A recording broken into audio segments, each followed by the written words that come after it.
Final score, Toronto 105, Cleveland 115. Now, this is an interesting fact right here. Just the third time in Cavs history that they've had three players all score 25 points in a playoff game. That's Harden, that's Mitchell, that's Mobley. And here's Donovan Mitchell after the game. Take a look. You had to grind that one out to get it done in the second half, take a 2-0 series lead. How'd you feel about the way this team played tonight? Man, 48 minutes. You know what I mean? Toronto's a hell of a team, man. They're going to continue to give us fight, give us. We're still dead run. You know what I mean? Like, that's the biggest thing, is just continue to be mentally strong. And like I said, just execute our sets, and then defensively got stops when we needed to. You sliced into that lead in the fourth quarter, got it down to single digits a couple of times. You had a 5-point run there in the middle of the fourth. What was your mindset coming down the stretch? Just trying to feel the game, right? You know, being off the ball, the top blocking me, just trying to, figure out ways to impact. And then at a certain point in time, we got to go get it and make a play. Not just necessarily to score. My favorite part of that was when Dean rolled. I hit Dean, he hit Evan, and making plays for others. That was the biggest thing. Kenny Atkinson has called Evan Mobley a ceiling raiser for you guys. 25 points tonight, 11 for 13 from the floor. Pretty efficient there. What kind of lift did he give you? I mean, he's the defensive player of the year. He's all NBA. He's everything we've needed him to be. He's peaking right at the right time. Like he's aggressive. He's knocking down shots. He's doing things on the defensive end. And Scotty Barnes is no easy matchup, and he's taking that challenge head on, trying to make it tough on him and helping us as a defense. And that's what we need from him. You and James Harden, 58 combined points tonight, 22 of 38 from the floor. You guys have only been playing together for a few months. How do you explain how this chemistry has come together so quickly? Just continue to make reads. At the end of the day, we're two high IQ players. He's been doing it a little bit longer than me, but we've still been doing it for a long time. And just trying to find ways to win. If it's scoring, if it's passing, if it's rebounding, getting stops. But when you have two guys who are trying to chase the same thing, it definitely helps us for sure. Congratulations, Tom. Appreciate it. Cavs are cooking. Just the fourth time in Cavs history where three or more players all score over 25 points. Donovan Mitchell there giving flowers to Mobley. It just seems like things are clicking with this big three. Let's start with you, Rudy. Just tell me how you feel about these Cavs right now. Like Donovan said, they have two guys, really high IQ basketball players, and they're just leading the show. They're assisting. I thought maybe it was last game where they assisted or scored on like 80% of the scoring or something like that, or maybe 80 points. I don't know. Might have got mixed up, but they're leading the show. They're making plays for themselves and others, and when they're doing that, they're hard to beat.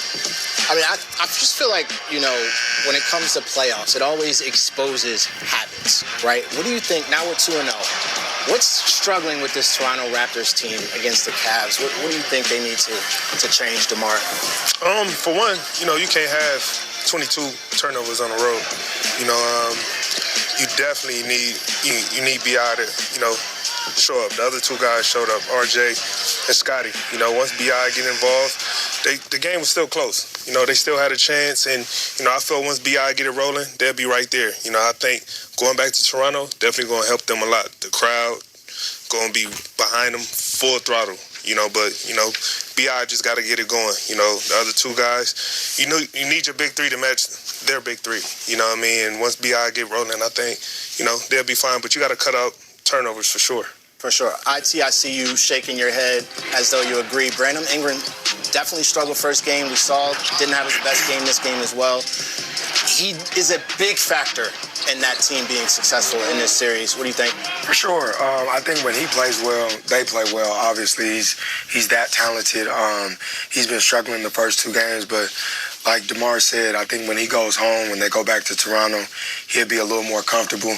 The crowd would be energetic behind him, and I think if he has a big game, that puts those guys in position to be, and that's what they need. I think more than anything, he's just not being aggressive. He didn't shoot a foul shot at all this game. And when you're struggling, that's the one thing that gets yourself going. But like they said, like DeMar knows, I played in Toronto. They know the crowd's gonna be behind them, and they expect a lot from him. So he has to pick it up. He's part of that big three they have, and the team knows. I'm sure he knows that without him having good games, they have no chance. Right. So you got to give credit to Cavs too. They did what they were supposed to home court. Now it's time for Toronto to go back. Do their part. Like I said, I feel like B.I. be a lot better. And once that happens, you'll really see, where the series could go.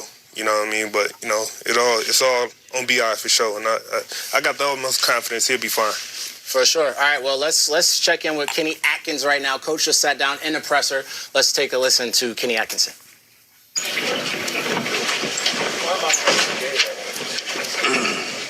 I started a business to give old clothes a new life, and Chase has supported me from the beginning. Dark Oak took one. Pre-game. He drank one pre-game. You said it was pretty good. They'll have like taste testing, you know, Diet Coke.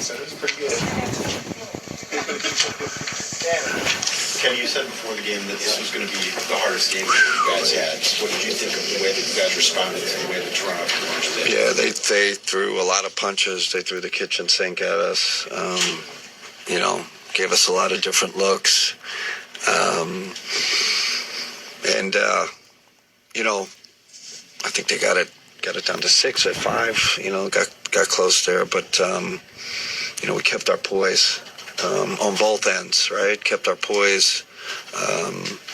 Obviously, Donovan and James closed it for us.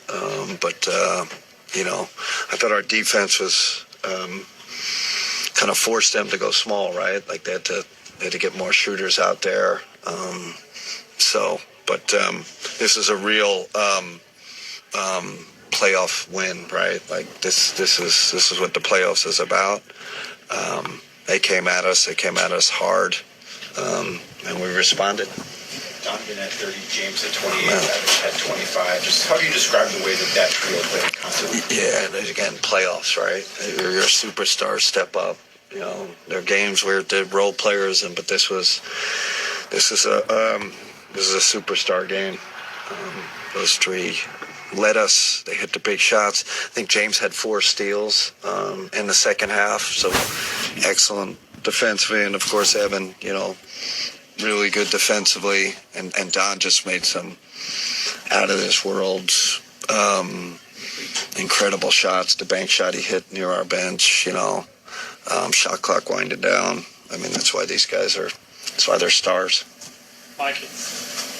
You guys helped Brandon Ingram to just 3 of 15 from the floor. I thought Dean did a really good job. So can you just kind of talk about Dean's impact defensively, stopping a guy like Yeah, I mean, it's a luxury to have a stopper, a 6'9" wing that can use as a stopper. You can use him on a point guard. You can use him as a wing. You know, he's been phenomenal so far. You know, I know BI, he's going to keep coming at you, but Dean made him work for everything he got. You know, we obviously have the 2 big guys back there, so we're leaning on that too, right? It's Dean, and then that support from our big guys. We kind of figured out how to help, who to help off of, all that. But you know, most of the credit goes to Dean. Incredible physicality, and he's doing it without putting BI on the line. You know, he's a great foul drawer, and Dean's been really disciplined with that.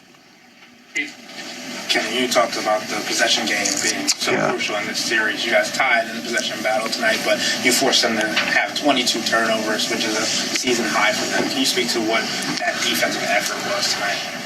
Yeah, I mean, like I said, James with 4 steals. I think it was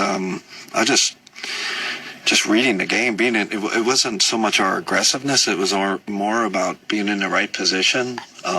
You know, whether it's off or on the ball. We're obviously not being aggressive, picking them up full court, all that. We're kind of doing it strategically. And then the other key was, you know, I thought we did a better job in that second half of handling their pressure. I mean, they came after us in that first half. We were having a tough time getting into the scoring zone, never mind scoring. And then we handled their pressure better. I think turned it over less in the second half, I believe. So I thought that was a big key too. You mentioned just Jalen's maturity and his growth. Obviously, in this minutes tonight, there was a little bit of chippiness, a little bit of feistiness. When you see a young player be able to hold himself accountable, but also play with the fire necessary, what do you see from him? Yeah, we need that from JT. It's like, be yourself, you know. Like, sure, he's going to get a few fouls here and there, but we need him to be that, to have that edge. We're going to keep trusting him. This is part of the part of the process for a young guy going his first real involvement in playoffs. So he'll get it. He'll start getting the rhythm. He'll start getting the feel for the series. But I don't want him to back down. I don't start playing really conservatively or being something he's not.